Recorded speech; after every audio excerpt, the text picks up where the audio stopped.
নমস্কার বন্ধুরা, চম্পার ঘরোয়া রেসিপি চ্যানেলে আপনাদের সকলকে স্বাগত। আজকে বানাবো ছোলার ডালের বড়া। ভিজিয়ে রেখেছিলাম 100 গ্রাম ছোলার ডাল, সেটা বেটে নিয়েছি শিলে। পরিমাণ মতো ডালে লবণ দিয়ে দেবো, আদা কাঁচা লঙ্কা বেটে রেখেছি সেটা দিয়ে দেবো, হলুদ গুঁড়ো দিয়ে দেবো, অল্প একটু লঙ্কা গুঁড়ো দিয়ে দেবো, একটু গোলমরিচের গুঁড়ো দিয়ে দেবো, ধনে জিরে ভেজে গুঁড়িয়ে রেখেছি দিয়ে দেবো। দিয়ে আমি এইভাবে ফেটিয়ে নেবো। কড়াই তেল দিয়ে দিয়েছি, তেলটা গরম হয়ে গেছে। বড়াগুলো এবারে এইভাবে ভেজে নেবো। ডালের বড়া তরকারিগুলো করার জন্য আমি একটা আলু কেটে নিয়েছি, একটা টমেটো কেটে নিয়েছি, একটা পেঁয়াজ কেটে নিয়েছি। তেলের মধ্যে একটা এলাচ 5 ফোড়ন দিয়ে দেবো, একটু হিং দিয়ে দেবো, আলুগুলো তেলের মধ্যে দিয়ে দেবো, আলুর মধ্যে একটু হলুদ দিয়ে দেবো, পরিমাণ মতো লবণ দিয়ে দেবো। এইভাবে আলুগুলো একটু নাড়তে থাকবো। পেঁয়াজটা দিয়ে দেবো, পেঁয়াজটা আলুর সাথে একটু ভেজে নেবো ভালো করে। টমেটোটা দিয়ে দেবো, এইভাবে নাড়তে থাকবো। আলু টমেটো পেঁয়াজ ভাজা হয়ে গেছে। আদা জিরে বাটাটা দিয়ে দেবো, চামচ হলুদ গুঁড়ো দিয়ে দেবো, ঝোল লঙ্কাটা একটু অল্প করে দিচ্ছি।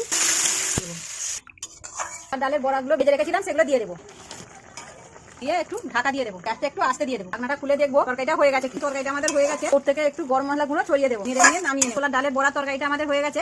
আপনারা বাড়িতে এইভাবে বানিয়ে খাবেন। আমার চ্যানেলটাকে সাবস্ক্রাইব করবেন।